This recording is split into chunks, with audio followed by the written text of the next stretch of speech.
Coming up on today's Locked On Angels, the Halos have made a couple of moves, signing left-hander reliever Aaron Loup to a 2-year deal and have made a trade for infielder utility man Tyler Wade. What does this all mean? What's the next steps? Is this good? Let's discuss on today's Locked On Angels.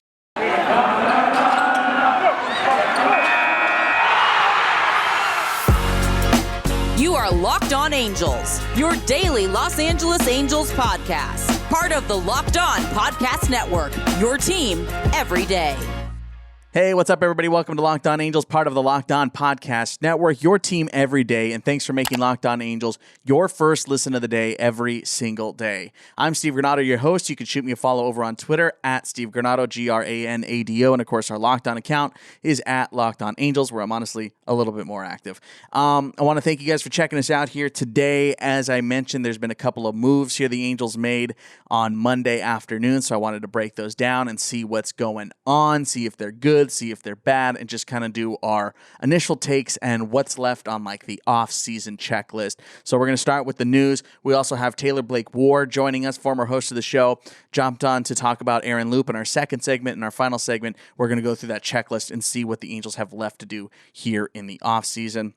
Of course, if you're watching this before Thanksgiving, don't forget to tell us what you are thankful for Angels baseball. What in Angels baseball are you thankful for? Shoot us a tweet at Locked On Angels, or of course, right here in the comment section on YouTube. Tell me what you're thankful for, or you can give me a call. That's the preferred way. Give me a call. Leave me a voicemail, 714-409-6396. That is in the episode description. Please call us and be a part of our Thursday Thanksgiving show. Okay, now with that out of the way, the moves. Here are the moves on Monday morning. The Angels made an announcement. This is the announcement here coming from MLB.com. I'll read it verbatim. The Angels added to their infield depth on Monday, acquiring Tyler Wade from the Yankees in exchange for a player to be named later or cash considerations. Wade, who turns 27 on Tuesday, was designated for assignment by New York, that's the Yankees, on Friday. He's a career .212 hitter, .298, .307 on that old on-base and slug hitter in 264 games in parts of 5 seasons with the Yanks. Wade played a career-high 103 games in 2021, hitting .268, slashing .354, .323 with 5 RBIs and 17 stolen bases. He can play multiple positions, and he's seen action at second, short, third, and all 3 outfield spots. Wade, though, is out of minor league options, so he must stay on the major league roster, or else be exposed to waivers. That's again coming from MLB.com. Wade reached base 354 this year in over 100 games in 2021. That's a career high for him. He's a depth guy, and he's a guy that is going to be battling for the shortstop position, it seems. We talked about this on the Monday show. If you missed that one, we talked about this on Monday, but it seems as though that the Angels are continually signaling that they are not going to make a big splash at the shortstop position. Looks like they're going to grab some lower guys, some smaller guys, not the big names, not your Corey Seagers, not your Javi Baez's. They're going to grab some smaller guys to battle out the shortstop position. It's going to be up essentially between Jack Mayfield, Luis Rengifo, David Fletcher, Andrew Velasquez, and now Tyler Wade. It seems like that's the route they're going in here. I still don't think they're gonna go make a big splash. It just doesn't seem right. As far as everything that we know about what the Angels have done, it just doesn't seem like that's what they're going to do.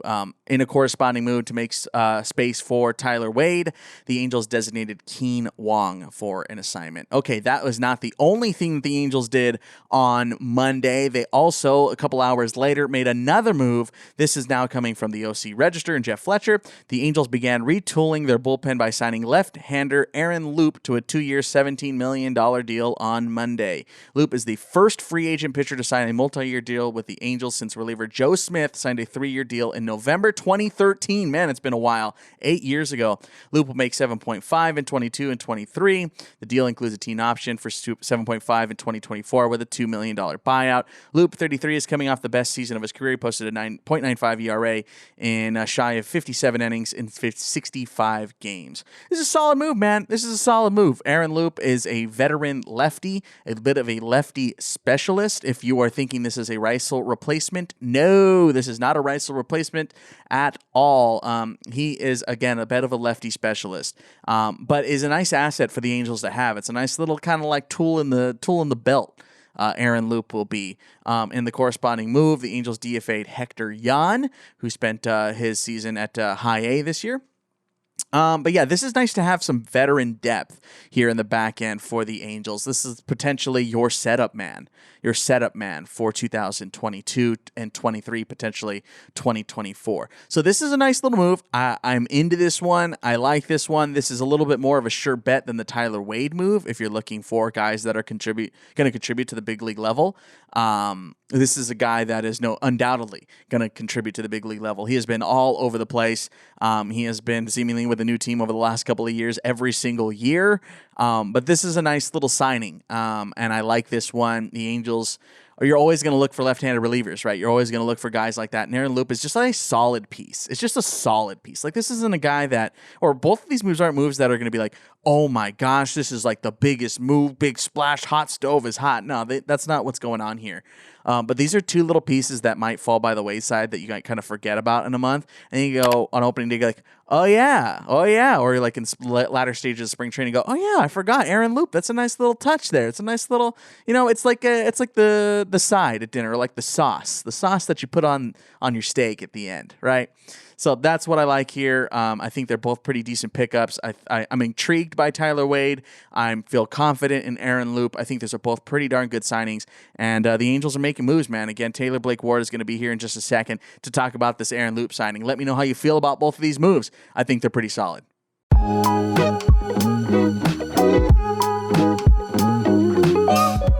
I love Thanksgiving, all the good food and treats, and there's plenty of them, you know that. But maybe you're like me and you want a yummy dessert that isn't full of calories and sugar. It's the perfect time for Built Bars. Built Bar is the new holiday dessert. You can replace that coconut cream pie with a coconut Built Bar, or you can go for a raspberry Built Bar. They got a ton of delicious flavors. And they're really good to replace those pies that you're going to be eating here in a couple of days. Low calories, low carbs, low fat, and high protein. Built is a great option for when you're hungry. And if Thanksgiving just can't get here soon enough, go for a Built Bar or two, and you can share some at your family gatherings as well. It'll make things a little less awkward on Thursday afternoon. There's nothing like a Built Bar Black Friday as well, which is also coming up. Mark your calendar. Black Friday will be a huge event with all sorts of surprises. Go to Built.com and use promo code LOCKED15 and you'll get 15% off your order. That's LOCKED15 for 15% off at Built.com.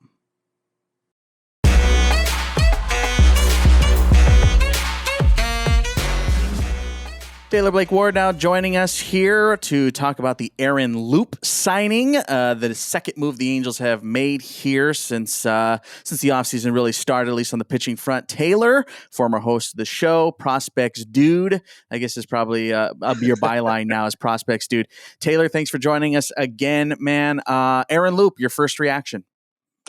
High quality reliever coming to the Angels. They need pitching. It's no secret they need pitching. They need it on both ends. They need part of the rotation help. They need bullpen help, and this is gonna be serious bullpen help. The performance last year I don't think is gonna be able to be replicated. A sub-1 ERA over 56 something innings, or 65 outings. But if he can be what he's been with just taking care of business. Just take care of business in the bullpen, keep leads. Doesn't matter what your ERA is. If you're not surrendering leads and you're closing out games or just keeping the game where it is, you could have a 17 ERA for all I care about, just as long as you're keeping that, as long as you're keeping the ball, keeping the game tight. And Aaron Loup does that for you. You could feel confident that he's going to give you an inning, maybe even 2 innings of competitive baseball and keep you in the game. For the future look here, I mean, obviously there's a multitude of factors, obviously with the CBA situation, all that kind of stuff, and how that's going to affect free agency. But for the Angels here, do you think this is a maybe closer, or are they just thinking no, because he's not really closed in the past? Yeah, I think they're probably going to still have to find someone, even if it's closer by committee. But I think that you look at Perry's track record, they have always had a closer of some sort. Even if it's a split closer role, it's 2 guys that have been closers or have grown to become closers in their careers. So I think that, Joe Madden very much old school guy, all about the role and having guys that are closers be the guy that finishes the game for you. And Perry seems that same way. So no, I don't think this is your closer. I think this is just a reliever of high value. And when he comes in, it's 7.5 million. Both the first 2 years of his contract, it's a $2 million buyout for the club at the end, or 7.5 more to add on. So that's 7.5 really isn't going to dig too deep into your investments. I think that's a great cost for a reliever, especially of Aaron Loop's status. I think that's a $10 million arm. So for them to be able to get him for 2 to 3 years at that cost, I think is really beneficial. But I still think they're in the market for a closer. Yeah, I know that this probably wouldn't. I mean, from my vantage point, at least initial reaction without digging too deep into the numbers, doesn't seem like it's going to be a guy that's all right. This is our Reisel replacement. That doesn't seem like that's going to be the plan. A guy like Aaron Loup been around the block and has been shifting through multiple organizations over the last couple of years, has seen some stuff. And we know that Noah Syndergaard had mentioned and praised the Angels and Perry Minasian for how much he knew about pitching. Do you, initial reactions, obviously as we record this, there will be more information as we move forward, but initial reactions, do you think there is a shift in the Angels front office that is signaling to free agents, hey, we know what we're talking about now? Possibly. I mean, I think Billy Epler knew the body. I think he knew the science of baseball incredibly well. Still does. I think he knows the science of baseball better than almost anyone I've ever known. So it's a different shift. It's Perry may be pitching centric.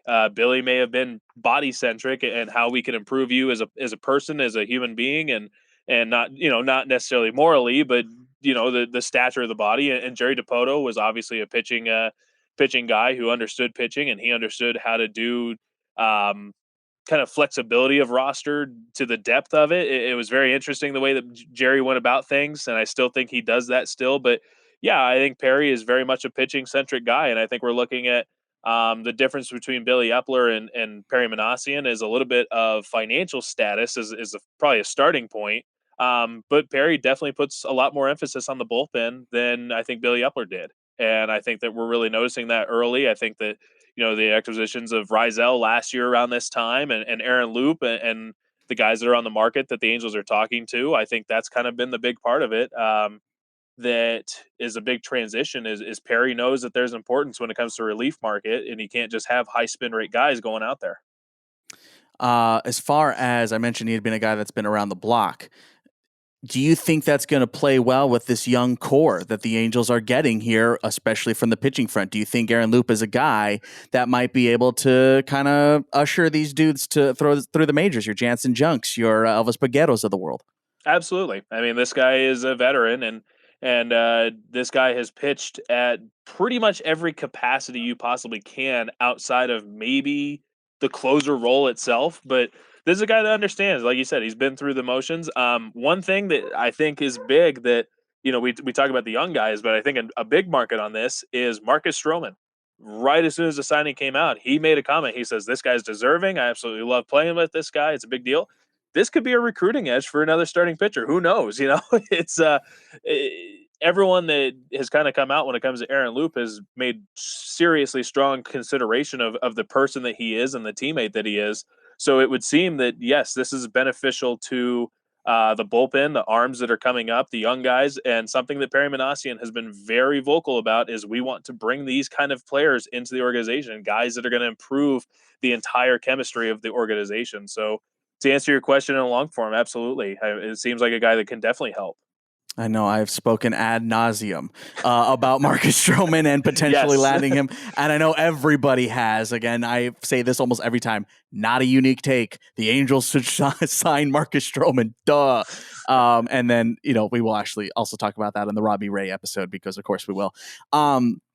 For the Angels moving forward, Robbie Ray, Aaron Loup is a guy that is more likely to potentially be a premier setup guy or, a middle innings guy to kind of eat some innings. Maybe Griffin Canning only went 4 that day. We need 3, that kind of thing. Do you think that man, I want to say Robbie Ray so bad because he's on the mind right now because the episode we're doing on Wednesday. But do you think that Aaron Loup is enough for the Angels, or do they need to make another splash in the reliever front? No, I don't think he's enough. I think they need a close. I think the Angels have too many holes and not enough money. I know that you have been very open on the show about how much money Artie Moreno actually does have in his wallet, but this signing puts them, I believe, 140 million before arbitration figures in committed salary. So you're talking about $30-ish million left remaining to hit last year's opening day payroll, which we don't know if they're going to go over, go under, but you need a shortstop. I mean, it continues to be ignored that the Angels need an actual legitimate shortstop. Nothing against David Fletcher, but he is not a shortstop in the major leagues. You need someone, and whether that be you bring back Andrelton Simmons or you bring in Freddie Galvis at a very cheap cost, or I know that you mentioned on your mailbag episode a few names that are kind of more lower tier. You need one of those guys. That's going to cost you just a little bit of money. You need relievers, you need starters, and starters are not going to come cheap. Maybe you go the route of Steven Matz. I know that Anthony Descalfini signed recently. Before you called, you called me to come on the show, and then told me that Tony Descalfini signed, and it blew my mind. But $12 million a year. That's kind of where you're going to have to go with things. You're going to have to maneuver to the bullpen and look at guys that are $5 million, $6 million arms, as opposed to Aaron Loup at $7.5 million is not a bad thing to have at all. So you're going to be looking at things like that, but you need help in a lot of places. I think the Rule 5 draft is going to help you with at least one arm, or even maybe a backup catcher. That's another position you need. So no, it's not the only thing that is going to build this bullpen. They need help in multiple places, and whether that come via trade, free agency, Rule 5, whatever it is, they need it. Yeah, we mentioned on the Monday episode, Ahiri Adrianza, Jordy Mercer might be some guys the Angels might look at, a little bit older guys that might fill that spot. Obviously, Tyler Wade was picked up a trade as well from the Yanks. That could be a guy, 268 hitter last season, a guy that I've kind of floated that it's not like you're looking for. You don't need Seager. I mean, you'll take Seager, but you don't need Seager. You got bats. You're doing all right bat wise. So you're just kind of looking for a league average guy, and that's completely fine. The catcher front, yes. We'll see what happens in the Rule 5. But yeah, there's plenty to talk about here. Taylor, I don't want to take too much of your time, man. So I appreciate it. You stepping on and jumping over here. Don't forget to check out his book, by the way, In Search of Millionaires. Just got my copy recently. Very excited about it. But Taylor Blakeward, thanks for joining us today, man. Absolutely, buddy. Anytime.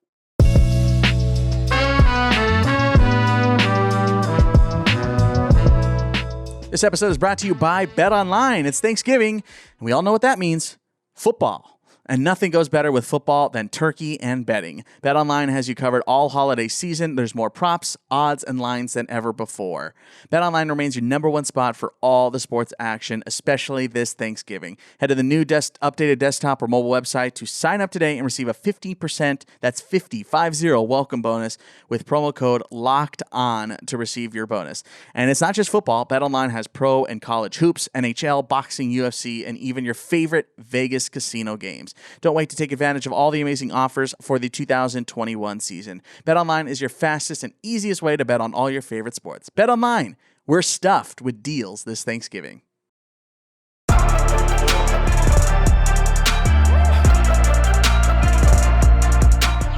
Back here on Locked On Angels, your first listen of the day. We're talking about Aaron Loup. We're talking about Tyler Wade and what it all means. These are under the radar kind of moves, and they will likely pay off, I'd imagine, at least one of them. At least Aaron Loup would pay off in 2022. Again, this is just kind of like these little small just these little steps, these little stepping stones, It's obvious to be happy about the Noah Syndergaard thing, right? It'll be happy when Marcus Stroman comes to Anaheim. But these little Aaron Loup deals, this little sprinkle that in. You can't have dinner without having a side. You got to have the sides. And these are the sides, right? Tyler Wade, maybe a guy that's going to battle for that shortstop spot. Aaron Loup, a guy that's going to probably impact as your setup man. Yeah, I like that. I like saying, here comes Aaron Loup for the 8th in Game 5 of the World Series. How's that sound?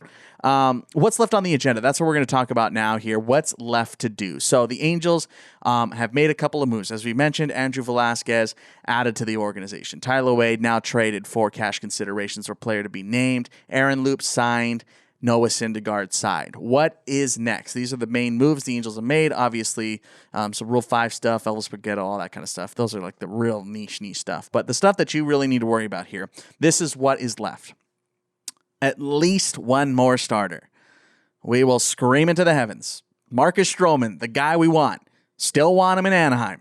There is at least one more starter that needs to be picked up. And that is pretty clear at this point.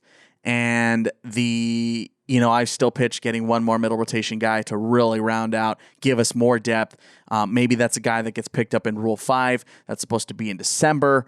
We shall see. We shall see what the Angels do. They will likely get at least one more impact guy here, at least. And I'd imagine it's going to be on the pitching front. Potentially picking up a backup catcher to kind of help usher our catcher situation here, right? Maybe get one more catcher just to kind of round things out and feel better about stuff. Again, that might be a Rule 5 guy. And then maybe get one more guy to fight for short. I don't know. I don't know if they're going to get one more guy to fight for short.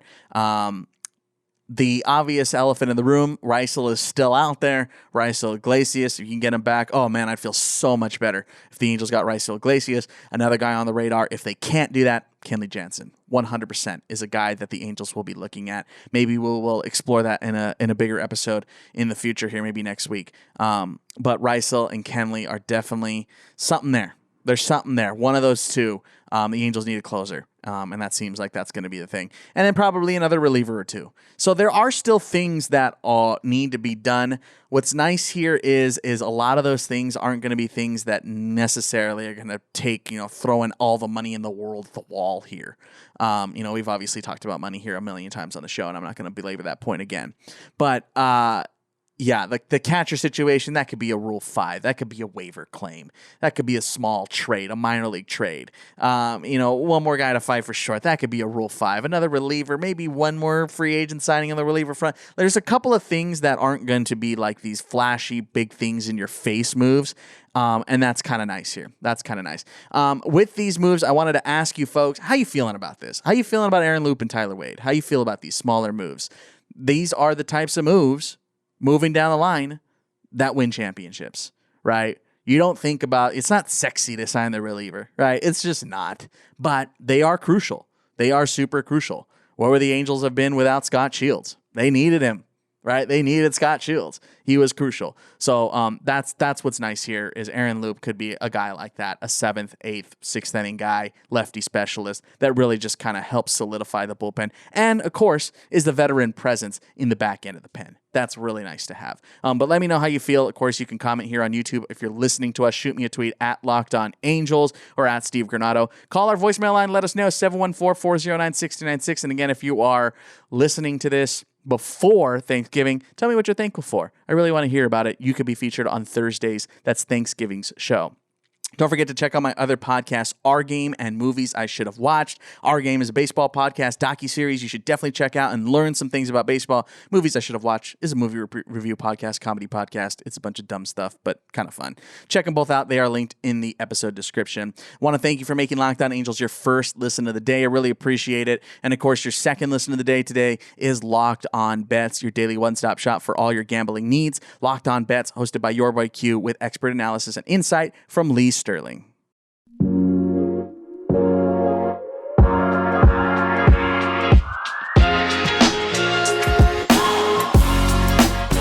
All right, guys, that's going to do it for us in today's Locked On Angels. Tomorrow, so long as nothing happens, it was supposed to be today's episode, but we have a full episode dedicated to Robbie Ray. Making the Case continues on Wednesday. Should the Angels sign Robbie Ray? We're going to talk about it, break it all down. That's on Wednesday again, barring anything crazy happening. Again, it was supposed to be today's episode, but, the Angels decided to sign people, so we had to do that.